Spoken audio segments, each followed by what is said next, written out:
Well, hello, Michael. Hello, Jackie. How's it going? Good. How are you? Good. It's so good to see your face. I know yours too. So I am so excited to introduce my friend, Michael Pappas. Did I say your last name right? You did. Yep. Oh my Pappas. gosh, I just realized I'm like, have I ever said that out loud in front of you? But Yeah. I am so excited because we met, what was it? When we were both being certified together in Hmm. hypnosis by our Yeah. mentor, Sandra Grace. And we live on opposite sides of the country from each other. So just amazing that we were able to get connected that way. It was truly, it's actually kind of crazy how it all came together and how we all connected, It was you know? very serendipitous. Yeah. I love that word. Yes. And so we were on Zoom together for a while. And then we got to have a 5-day experience in Boston where we did the intensive portion of our hypnosis training all together. There Yeah. were 5 of us plus our mentor. And I mean, how long were those days? They were Those long. were long days. They were long days. I feel like I wasn't really a 5-day thing. I know that we did over 60 hours in a really short amount of time, and it Yeah, was it was great. like 7 a.m. till I think sometimes 10 p.m. Yeah, it was a And we lot. were A lot of literally just hypnotizing each other over and over again, having spiritual crazy experiences where I got home. People are like, "How was it?" And I'm like, "I can't even tell you." I can't even, there's not enough time. Yeah. Yeah, like I don't feel like everybody has, sometimes I feel like not everybody has the amount of capacity to understand Yeah. like truly the spiritual transformations that can take place by rewiring the subconscious mind. Hmm. And It's also, amazing. It really is. And it's just a matter of who can, yeah, can you be there to hold space to hear that? And can you even recall it back enough to explain it in a way that makes it, tangible information, but like those experiences they were awesome. They taught us a lot, and it's stuff that we can bring forward to help other people, go through the similar experiences, right? right. And what's so beautiful about hypnosis in general, or all these modalities, is that we as practitioners are so unique in our, not only just our gifts, but our life experience and how we integrate different modalities into our practice and how we can uniquely serve our clients. Hmm. And so today, I really want to highlight you because you have the most incredible energy of almost anyone I know.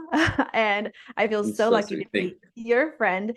And I want to, first of all, ask you a little bit about your story and what brought you to where you're at in your practice. But first, I want to note that you go by the spiritual ambassador, correct? Yes, that is the name of my psychic hypnosis business.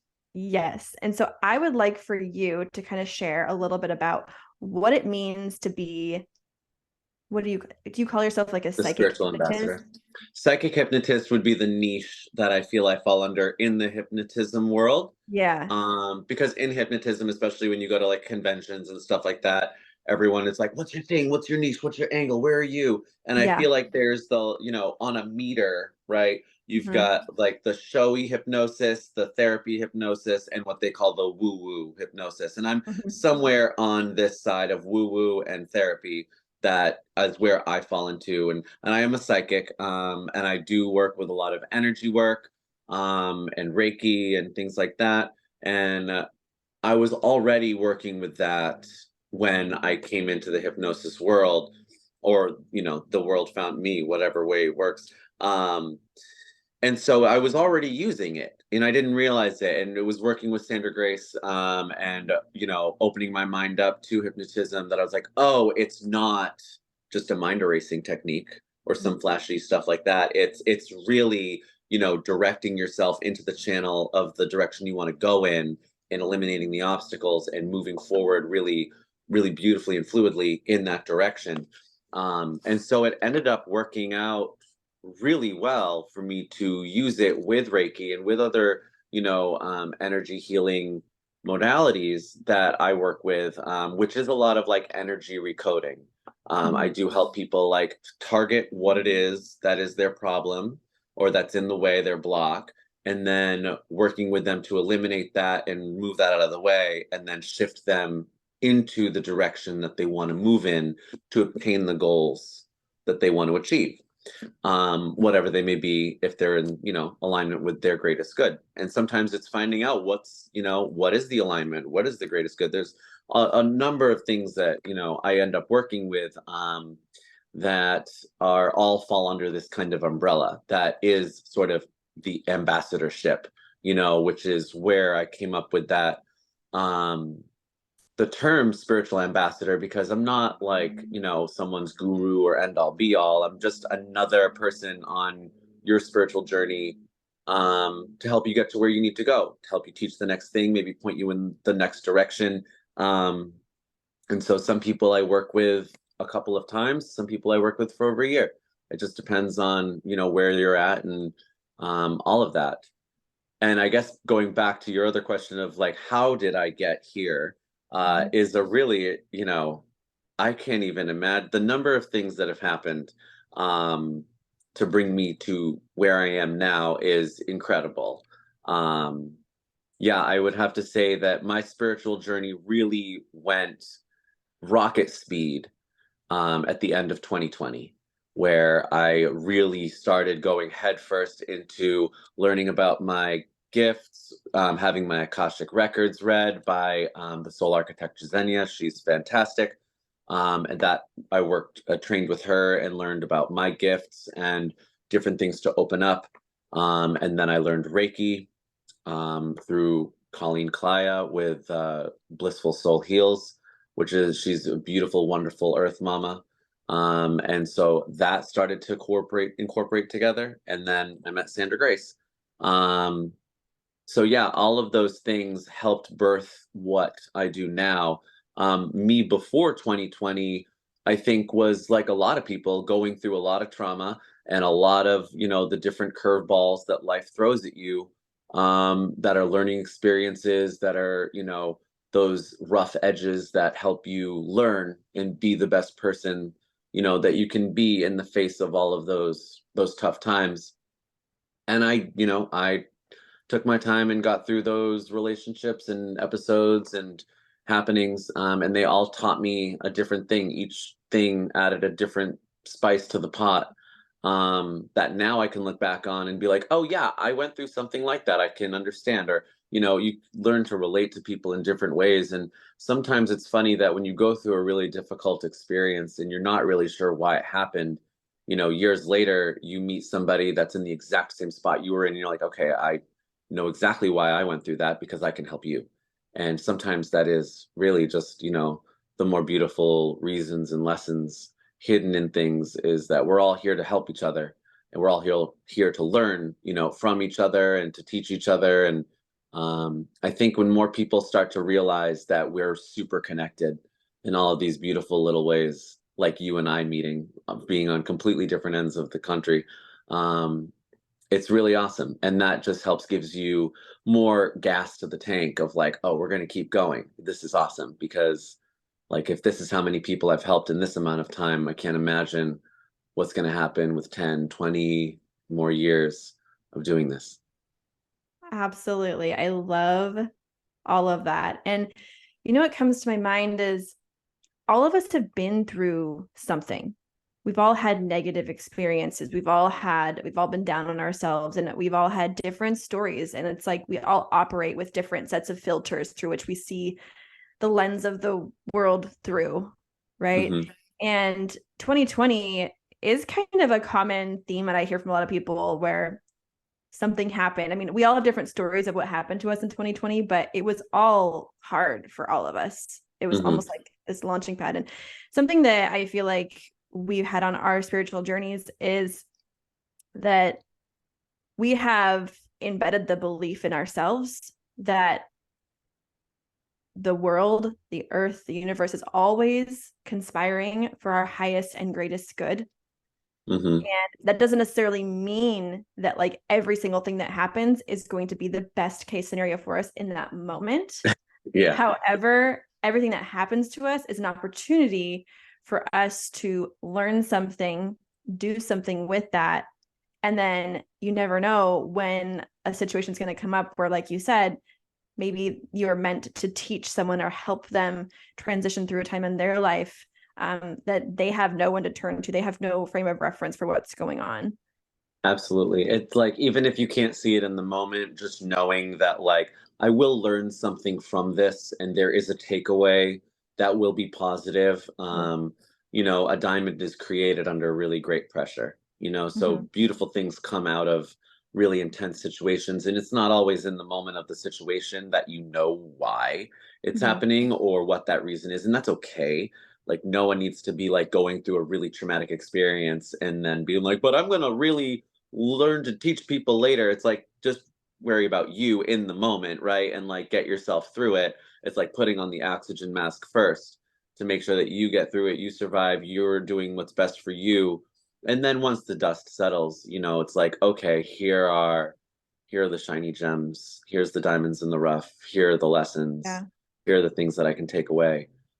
Which, the harder the lesson, the greater something can come out of it. And that just goes back to everything being balanced, I feel. The more time goes on and the more things happen, the more I realize how balanced nature is, and that comes with our lives, with the seasons, night and day, yin and yang, like everything has an equal and opposite side to it.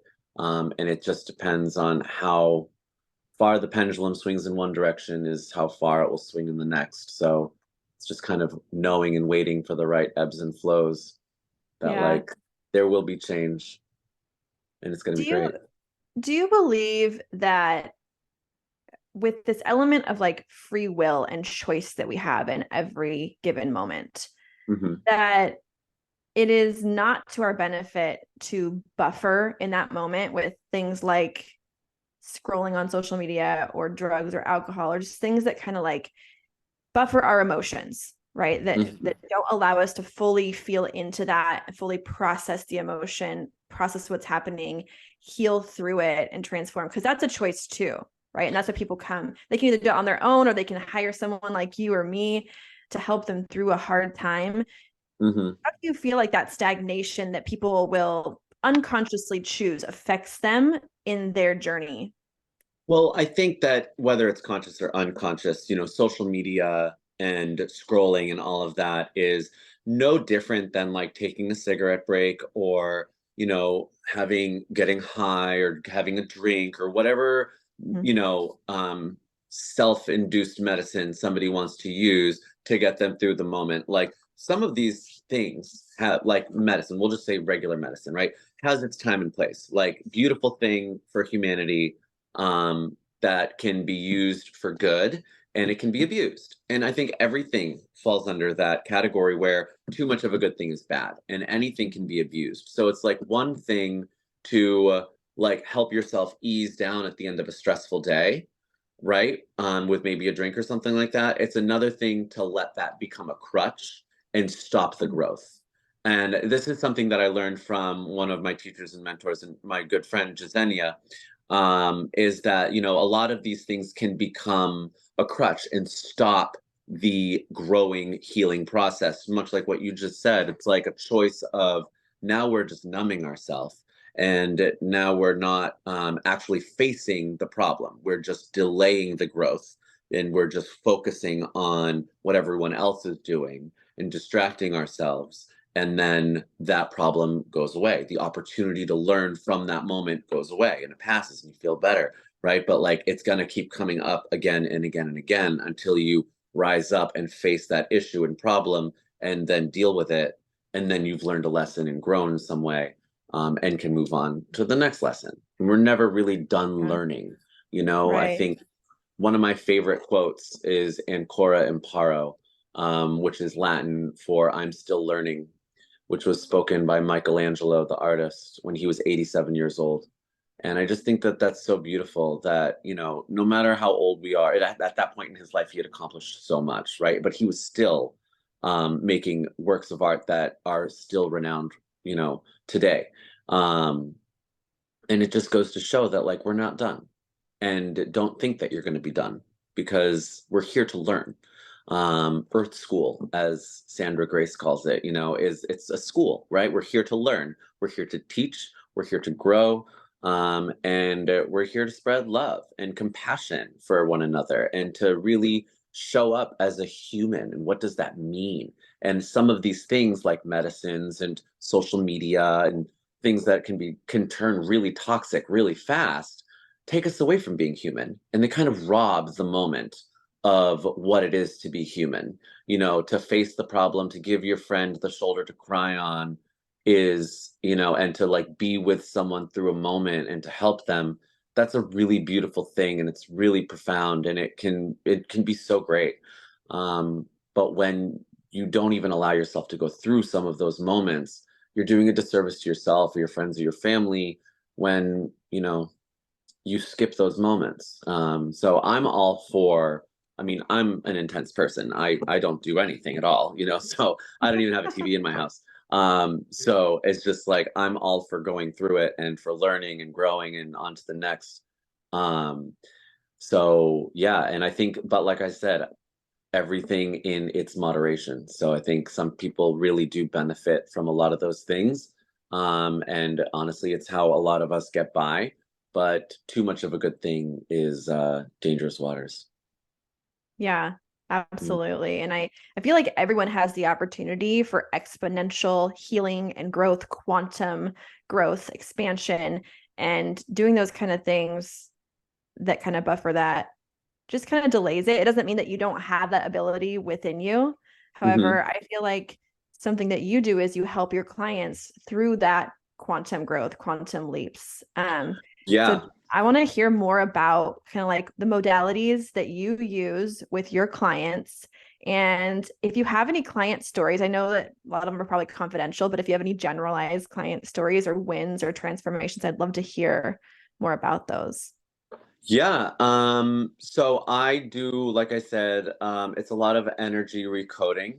Mhm. And I use a lot of different modalities together to create that and make that happen. Because like Reiki alone isn't just going to do that, and like being psychic alone isn't just going to do that. I work with a lot of crystals. So I utilize their energies in alignment with the chakras of the body. And I do a lot of astrology. And so when I'm working with a client that really wants like an energy, like recoding, I do my homework to make sure that like we know what's in alignment for them, what their structure of energy already is. Like basically based on your astrology, which is one of the best blueprints we have to go back into seeing how you operate, how you chose to operate. I believe that like we chose to be here at exactly the time we chose to be here, and the lessons we're faced with are ones that we set up for ourselves, and our life is generally planned by ourselves in the Akashic realm before we come down. And then we have free will, so we can change that. We could come down and scrap the whole thing. I learned all of this again from Jasenia, and just when you learn certain things and they just click into place and you're like, oh yeah, that makes total sense. And then you do your own work and you grow and you learn and you keep doing it and working with it and meditating with it. And you're like, okay, yeah, I totally understand how this clicks for me. It syncs for me. I understand it. And before also, like I've done a lot of different um studies with different religions, modalities, and processes where I finally feel like, okay, I've covered such a great amount of information. Now I feel really aligned with what I'm doing. Like it all makes sense. It all works. It also re-energizes me, which I find is proof that you're doing the right thing, is when you have almost limitless energy to do the thing you love to do, right? That it doesn't drain you. It doesn't make you feel bad. It's like, oh, I feel so good. I can't wait to do more of this. Like this is what, my joie de vivre is. It's like, that's exciting and awesome, and you know that you're on the right track of doing what you're supposed to be doing when something makes you feel that way. And so I have a client that she had a certain, like, I guess like illness, disease that is a complication essentially that is uncurable. They don't really know where it comes from. It just happens, and then you're just stuck with it, and it's just kind of like, oh, that's the way it is. Tough.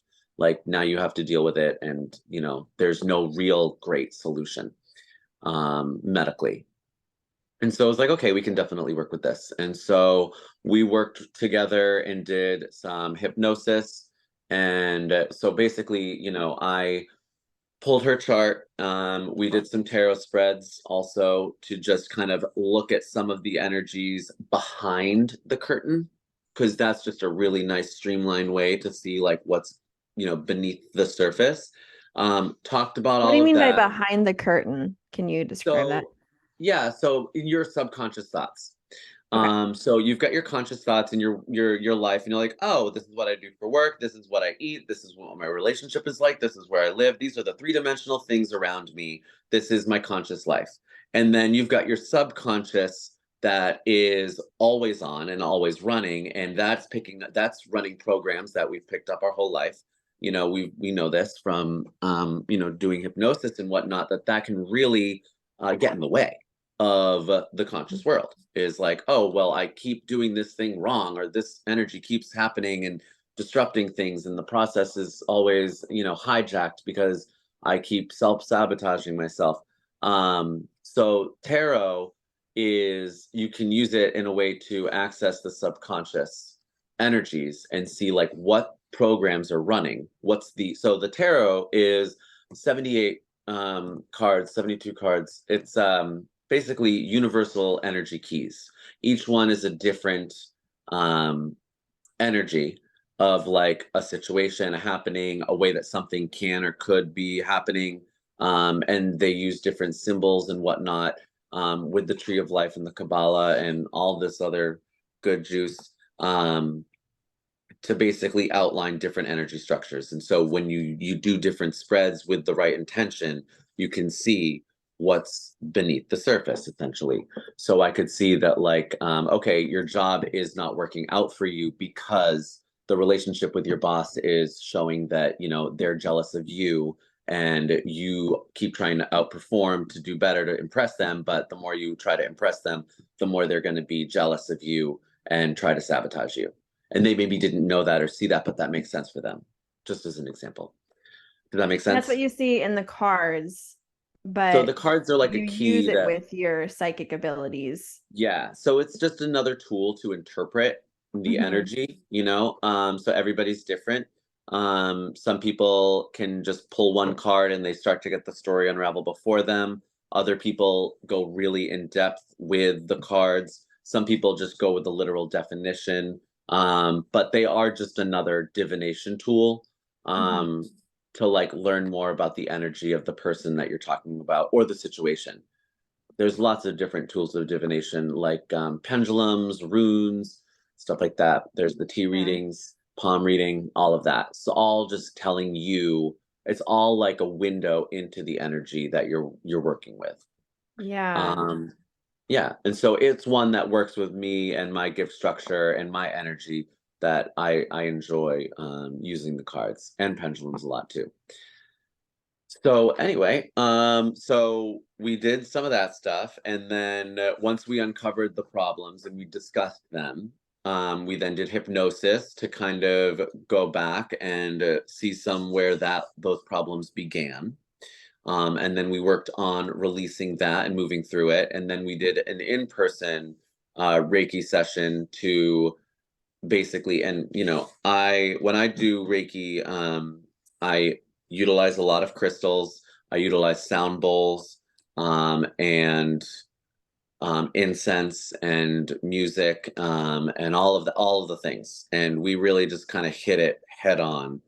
And I was able to do scanning to see all the different layers of the energy body. We were able to remove, and when I say we, I mean me and my like guides and team, um, that are not in the physical 3D, removed everything from her actual body, and was able to clear all of that up and realized that there were still programs running in the mental body that were keeping it there and we're going to keep it there. So we worked on clearing that. I was able to see the problem, without giving too much detail. I was able to see the version of the program. that was running. So then we talked about that and worked on like why that program is there, what thought they had to do to kind of eliminate that, and then having a follow-up, session and conversation to be like, how are things going and whatnot. And everything went away. All of the symptoms and everything went away, which was really beautiful.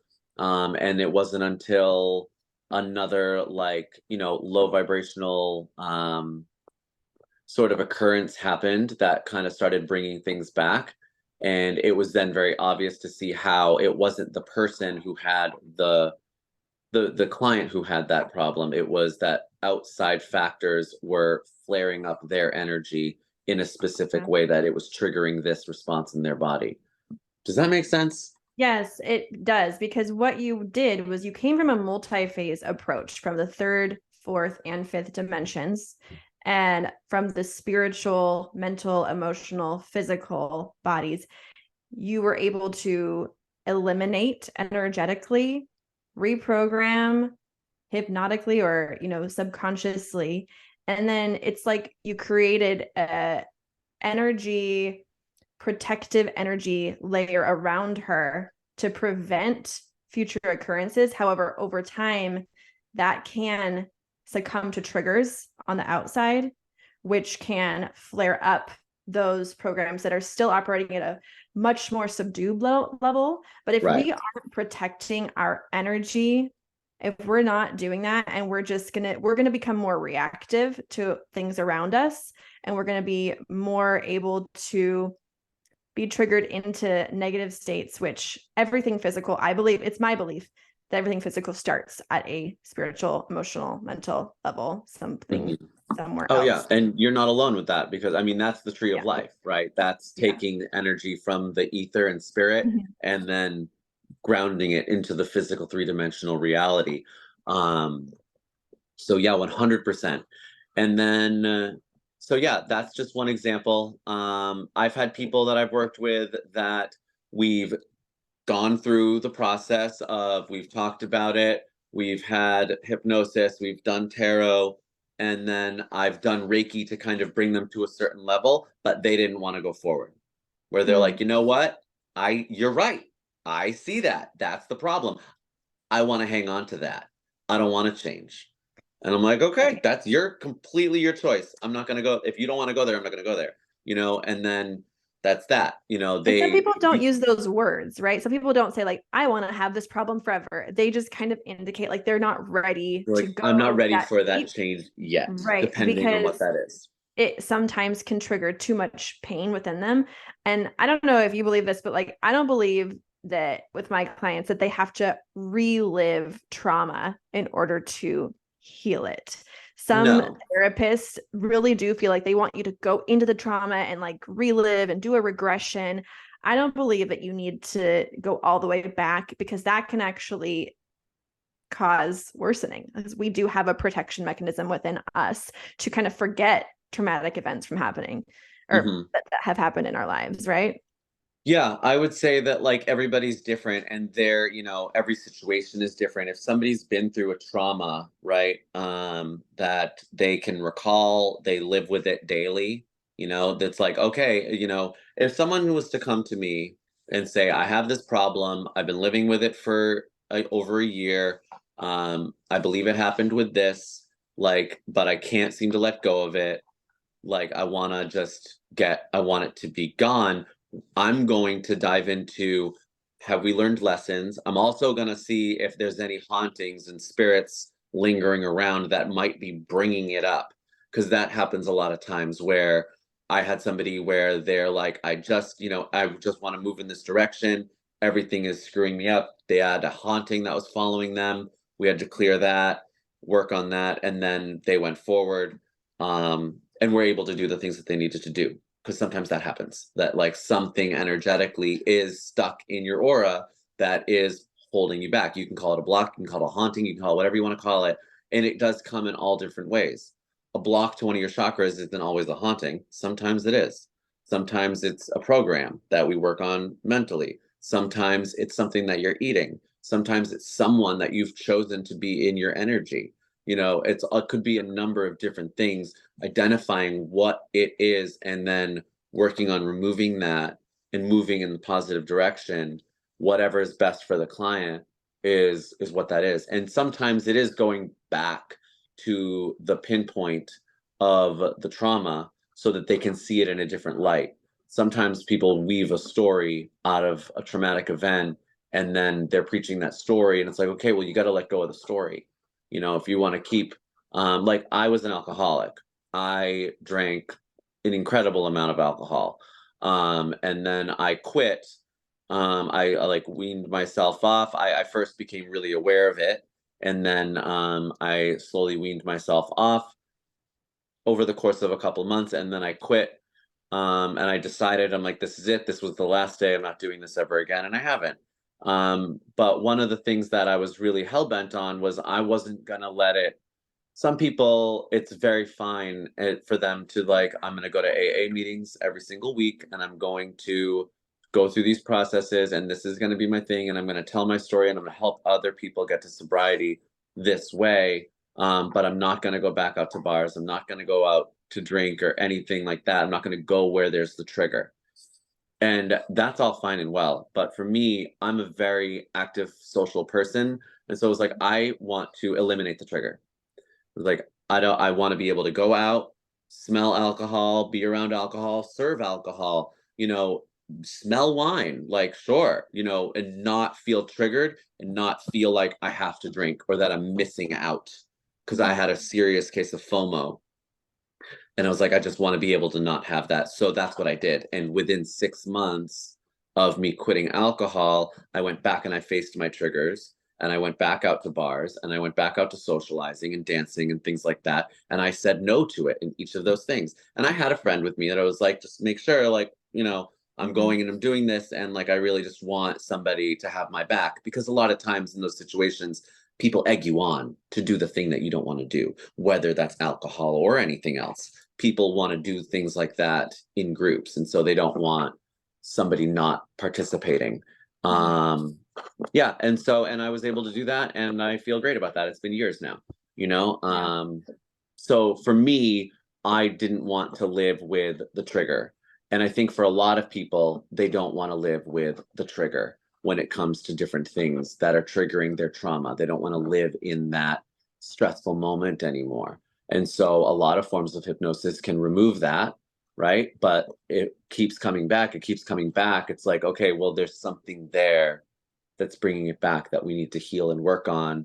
And that's where my treasure chest of tools comes from, where I'm just like, let's see what we're not seeing. Let's shed light on a different angle and see what we can find. I love that. And I'm very proud of you too. I've been out with you in many social situations around alcohol. I mean, we've been together in Boston and then in Vegas, and like, you are, I wouldn't even know. You just say no to alcohol. And I didn't even honestly know that you were an alcoholic before, because you just said, I don't drink. And I'm like, okay, that's fine.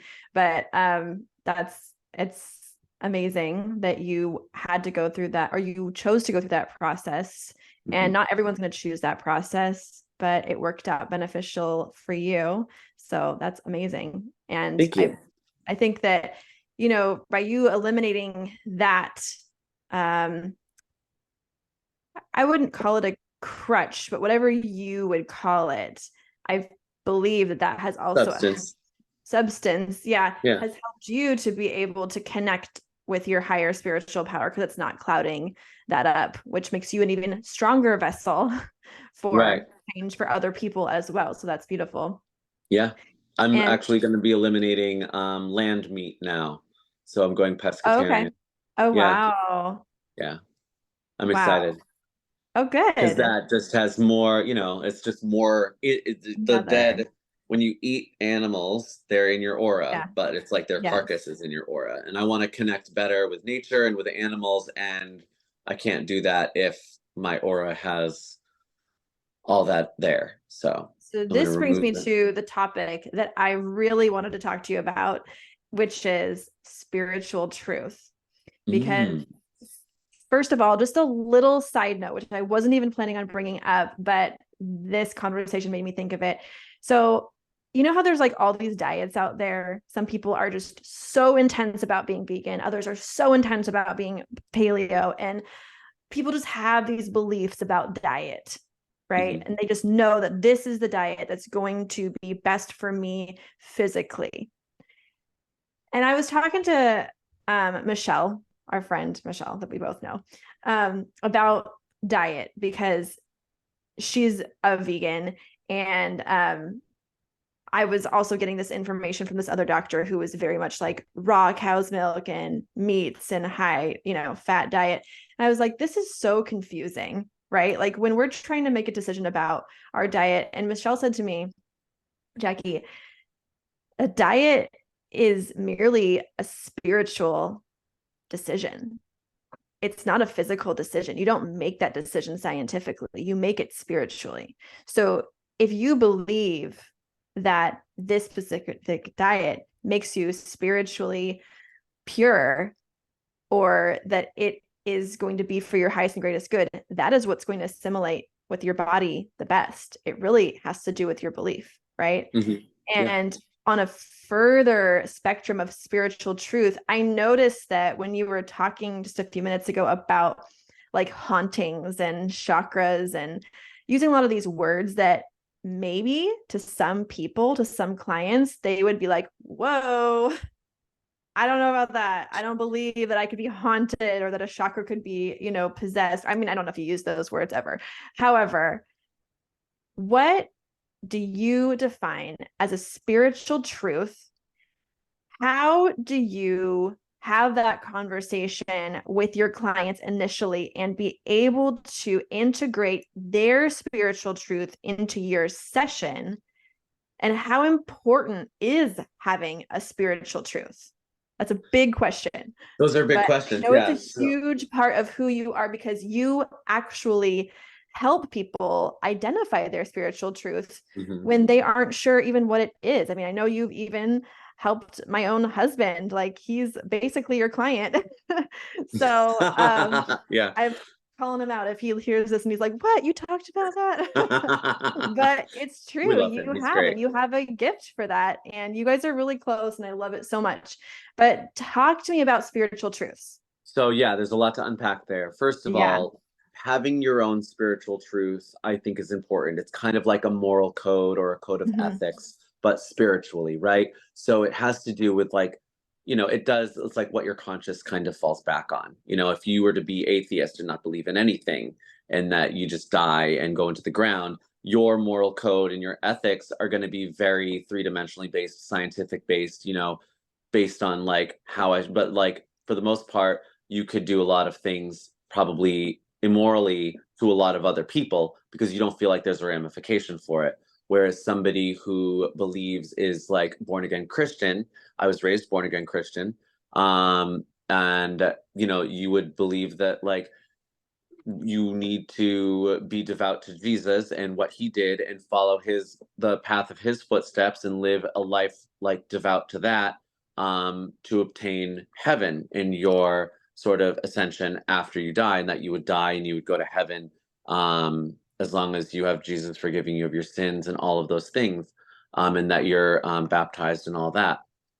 Somebody who is doesn't believe in that, somebody who believes in like say like a Hindu reincarnation, would believe that their um, actions and everything is weighed by karmic law, and then your next life is a direct balancing reflection of how you lived this life. And so that could be anything. You could have lived this life, and the next life you're a king, the next life you're a grasshopper, the next life you're a pauper. It could be a bunch of different things, based on exactly what's happening in this life. For me, I don't believe in any one organized religion. I believe in multiple lifetimes, not necessarily in the sense of reincarnation, that we could be anything, but that are, based on the lives that we've lived and the lessons that we've had and the karma we've obtained, we would go into the next life to do what's best suited to learn the next progressive lesson based on everything we've done, based on our energetic blueprint, and based on what our soul's like destiny path is. Like I'm a divine manifester. That's my soul's blueprint. Again, Akashic Records, Jazenia. We should just link her in this. We'll link her in the bio. We'll Yes. link her in this. She's great. Yeah. I love her. But like, so like I'm here to like help people build and code and bring into life, into, you know, purpose, bring into the three-dimensional world what they want to bring into it. When it comes to understanding your own spiritual truth and having that and finding that, like in the example with your husband, you know, it doesn't matter what I believe. It matters what you believe. I don't care if you believe in, like, you will just want to pray to Green Man every day. That's fine. Go for it. If you just want to be going straight into the ocean and dealing with Neptune and mermaids and, you know, whales and all that, fine. I don't, like, by all means, if that's what aligns with your energy, so be it. You know, that's, who am I to say anything different? We are all so different. And to take it back into the diets too, right? Because one thing that popped up for me was that there is no one size fits all with anything in this life, on this planet, in this universe. Nothing is one size fits all, right? Everything is very bespoke to each and every one of us. And our connections and our communication and the way we go about life is all very intrinsically, synchronistically woven. And it would be like nearly impossible for someone to put one definition on that, right? And that's okay. I think that's what they mean by saying, like, you're never going to know it all. It's like, yeah, I know, because it's just, there's so much, right? So when it comes to me helping someone discover their spiritual truth, it is seeing, like, what I want to know, what they've learned so far, you know, how that makes them feel, what their reflection is at this point in time that we have that conversation. What's your reflection of everything you've done so far? And then I ask a series of questions that helps them either redefine, I bring it to a malleable state, right? Where it's like, okay, like now we have this ball of clay that is what we've just talked about. Now let me ask you a bunch of questions and see if it changes the shape and see if that like becomes something different. And then that's okay, you know, to like feel that way. There's a lot of people who will completely disagree with me and think that I'm like wrong and all of that, and that's fine. That's their choice. It's none of my business what other people think of me. You know what I mean? And that's Yeah. their opinion. I can't change that, and I'm not here to change that. But if you want to open up your mind to what your real spiritual truth is, because it's in alignment for you, and it's in alignment for your energy, and it's in alignment for your soul, apart from what everyone has told you, then like that's what I'm talking about, you know, like, and it should be that way, just And you like a can diet. redefine it at any point in your life, Right. right? Yeah. I'll use my brother as an example with the diet, you know. So Uh-huh. one of my brothers was vegetarian, pescatarian for most of our life. And then I think he even went vegan for a long time, went back to vegetarian. He now has gone back to eating land animals and like white meats and stuff. I don't think he's in red meats, but he's doing what he feels energetically called to, right? And he's an amazing human being and very connected with his energy and with the earth. And so he knows, like, this is what's right for me. And when we were together not too long ago, we were making coffee and I was like, do you have any non-dairy creamer? And he's like, no, I have whole milk. And I was like, oh, like I can't eat that. Like that would just, forget it. This day is over. So Mhm. like we're not going there. And he's like, nope, that's what's in alignment for me. That's the full real stuff. That's what is best for my energy. And I'm like, great. That's not what's best for my energy. Just because we're brothers, you know, we have literally like almost the same DNA. We don't have the same energy and the same like spiritual energy DNA. We aren't, just because you're family doesn't mean you're from the same planet, like star wise, you know, or wherever your soul has been. It doesn't mean you're going to be exactly the same. You could take two identical twins and they're going to be completely different, right? They're going Yeah. to eat different things, want different things, have different taste buds, have different kinds of taste and all that stuff. So it just goes to show that we are all very different. We are all very complex. And again, there's no one size fits all. And that's a really beautiful, awesome thing. And there's a lot of people out there who are looking for what is my spiritual truth. And a lot of people probably listening to this right now that didn't even realize they'd call it spiritual truth. And like, Right. yeah, what is my spiritual truth? Yeah. It's like, you know what I mean? And it's like, let me think about that, you know, because a lot of people just have a really good idea and they're just not really sure. And that's great. I love just having a really good idea. Because as soon as you start to believe in something and really like, you know, create a strong boundary in that world, people will do a lot of things in that name, right? You see that with around the world where people will die in the name of what they believe. And, you know, everybody, like I said, is on their own path. But for having a world of compassion and for having a mental outlook that you're like, this is what works for me. It's okay if it's not what works for you. And it's okay if it's not what works for so and so, but it's what works for me. And I'm Yeah. going And to it's, attract like energy and I'm going to yeah. give off the best energy that I can because it's what's in my alignment. And I'm here for that. Right. There was Yeah. another question you asked that I think I haven't answered yet, which is, what one didn't I answer? I'm not sure. They're all kind of like related. Well, I did want to just mention, and maybe this was part of it, but before you get started with the session with somebody, I know you and I both, it's really important for me to, with my clients, to ask them, what is your spiritual truth? Right. Because Yeah. you want to make sure to weave that into your session. Hmm. And someone who's going to like talk therapy, traditional therapy, they may not necessarily want to ask that, maybe because they feel like it's too personal, but then how deep are you really going to get with healing when Hmm. your spiritual truth is the lens, the vessel through which you operate your Yeah. operating system, and it can vary so much from person to person. And just making sure to ask them not just like, what do you believe, but like, listen to the language, weave Yeah. that What language is your spiritual into your truth? What do you session. answer to? Yeah. We learned Yeah. that. I think Sandra Grace put it so beautifully.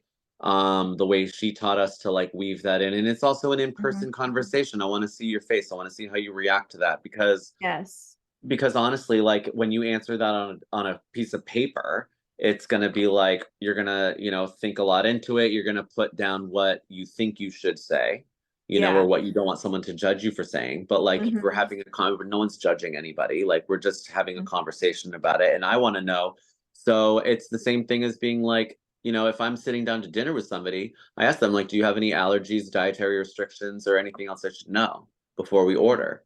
You know, especially for sharing things. And they're like, oh, yeah, I'm deathly allergic to crustaceans. Great, cool. I'm not going to order oysters, you know, Yeah. or crab, you know. So, um, like, it's just knowing, right? Like, what's your boundary? Do you have a boundary? Do you have a definition? Do you know? Because I'll also not use certain things. Because, like I said, it's about them. If I, you know, like I said, I was brought up born again Christian. I have a lot of family who are still very born again Christian and if I mean, I don't usually work with family, but if I was to work with any of them, it would absolutely fall into the lines of like, we're not going to touch tarot deck. It's not going to happen. They don't Right. believe in that. They don't think Yeah, that that's an exactly. appropriate, they don't believe that's an appropriate tool to use. Hmm. Yeah. You know, And there's that's a lot of, okay. and that's fine. That's And fine. you I have don't so many need to use it. modalities to choose from that, I mean, honestly, you don't need to use that. Right. We're just connecting to our higher power, our God that Yes. like, you know what I mean? So, yeah, I think that, like I said, everybody's different. Everybody is just doing the best they can. And I think the more we have an open mind to what other people are doing, being okay, and doesn't have to be the same thing that I'm doing is great. You know, I'm wearing Mhm. a burgundy shirt today. You're wearing a white shirt. Like, it doesn't mean that I'm you wearing have to. burgundy, actually. Oh, shit. Well, that just throws that out the window. And I got my crystal on. Beautiful. Oh, yes. We got that in Yes. Salem. Yep. I love it. I Yes. love it. I got Oh, a lot of oh yes. crystals The on. crystal shops in Salem. Oh my God. I know. Yeah. Michael brought me to these crystal shops in Salem, and I just wasn't prepared. I was not prepared.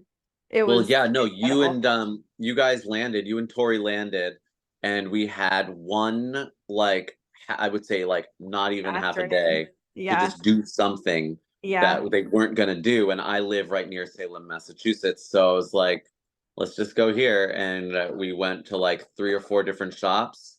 Yeah, you went to my friend's shop, Ascend Get Lifted, shameless Mhm. plug, and got your aura photography done, got I that did. I necklace. got my aura Yeah, it's photography. That was beautiful. so fun. And they read it and it was correct. That was like, oh my gosh. But speaking of crystals, okay, I Mm, know we have been talking. We could keep going for like forever, probably yeah, I hours, know. forever.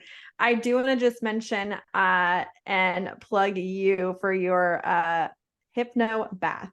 My Hypno-Baths, that's Yes, correct. Yes, because I yes, was one of the first ones to buy one. yes, you did. You And got a customized one. I got a customized hypno bath. And so my experience was amazing. First of all, you read my tarot and you had to kind of dumb it down for me because I was like, oh, yeah, I'm good with this lingo. And I was like, whoa, your knowledge Whoa. is so deep that I was like, okay, this is intense. Like how deep you get with not just the horoscope, but the entire star chart and how it relates to the houses and all of this and that, what's going on in my life currently, how could this relate to my goals? And then you personalized my bath, which you mailed to me after my tarot reading. I had personalized crystal, herb, oil. What else was in there?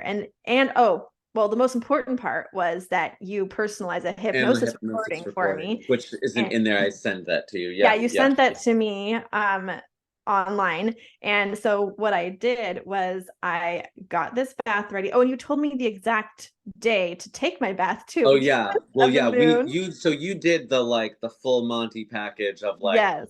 I did it came with the personal reading, it came Mm-hmm. with the customized bath, and then based on what your goal was astrologically, I was like, you need to do it on this day after this time because something had just gone into Venus and the Yeah. moon, and I was like, it has to be here, the energy is right.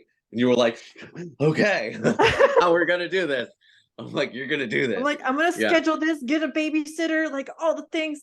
Yeah. And so I took my bath and listened to my recording that you made for me, totally personalized at that time, which was so wonderful. I have listened to it actually twice, I think, not with the Nice. bath the second time.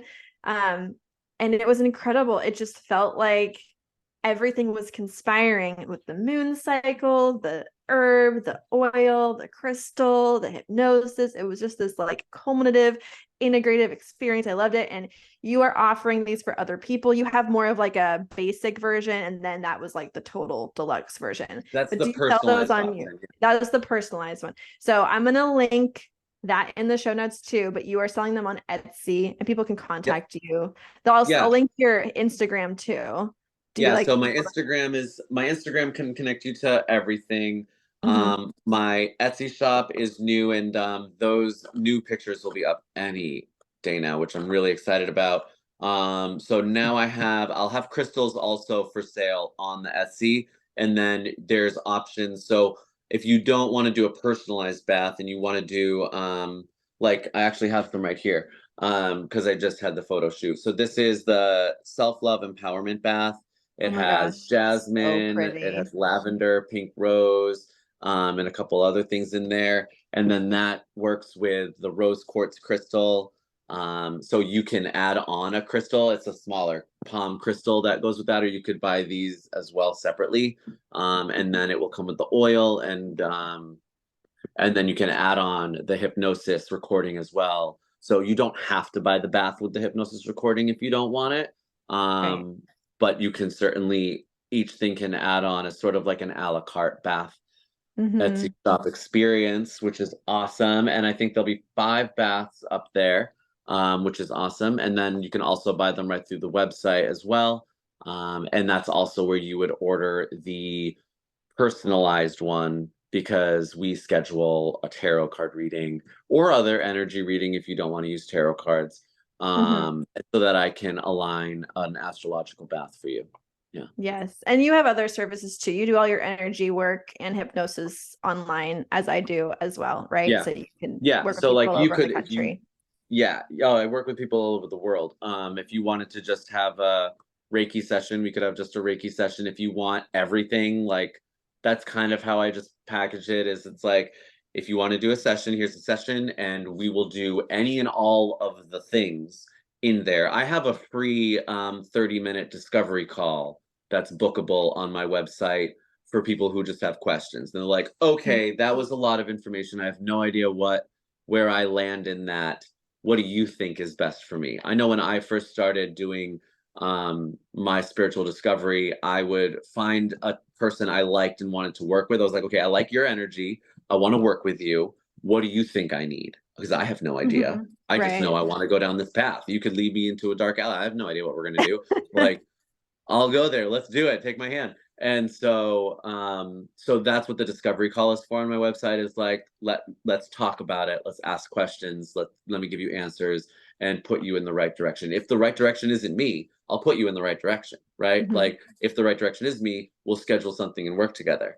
But I know a lot of people. And so it's like, where do you need to be? What works for you? So it will not be on my website forever, but for now, it's still what works.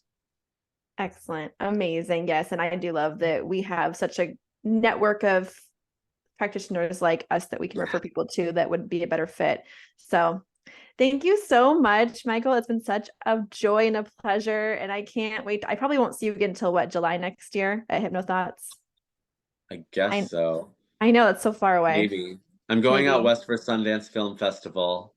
How but then west? Utah. Oh, that's not west enough. Okay, yeah. Like I said, guys, we're on the opposite ends of the country. I know. I know.